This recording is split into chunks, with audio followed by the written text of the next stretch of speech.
And you may have seen them roaming your streets. They walk, bike, even cruise all through your neighborhood to help crack down on crime.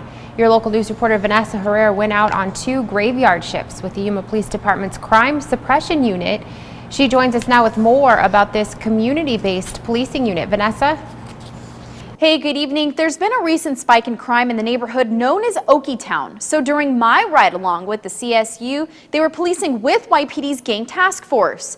But the biggest and key difference to keep in mind, these officers don't show up when you call. They're out roaming your neighborhood hoping to find crime in action before anyone even gets the chance to call the police.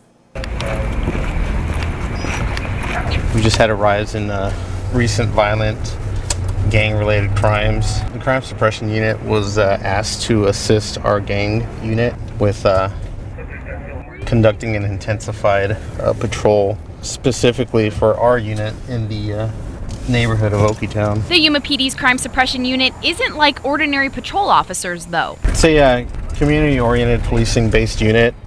We have the luxury of not being tied to our radio.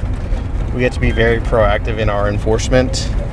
We're an outreach for the department to be more in touch with the community in regards to going out, doing foot patrols, bike patrols, the types of policing that put you in indirect contact with the public. Moving to areas where they're told are in need of more policing. The squad consists of 1 lieutenant, sergeant, and corporal, and 4 officers. From fellow officers to civilian employees at YPD to you, the community, the Crime Suppression Unit roams different areas in Yuma just hoping to find crime in the act. And we use that intel that they provide to us to focus our patrol efforts in those specific neighborhoods. The benefit of this squad is because they aren't always tied to the radio, they get to be very proactive in their contacts, whether it's observing crimes in progress or just making consensual contacts with persons.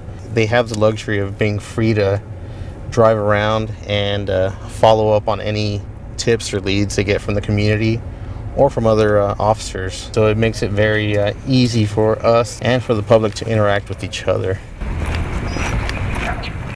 Corporal Carlos Butrego says that the squad isn't always shielded by patrol cars, so it makes it very easy for them to see and hear crime, busting suspects in the act. They encourage you to talk to them when they're out on your streets, and they say that you're more than welcome to call YPD and tell them about concerns that you have in your neighborhood.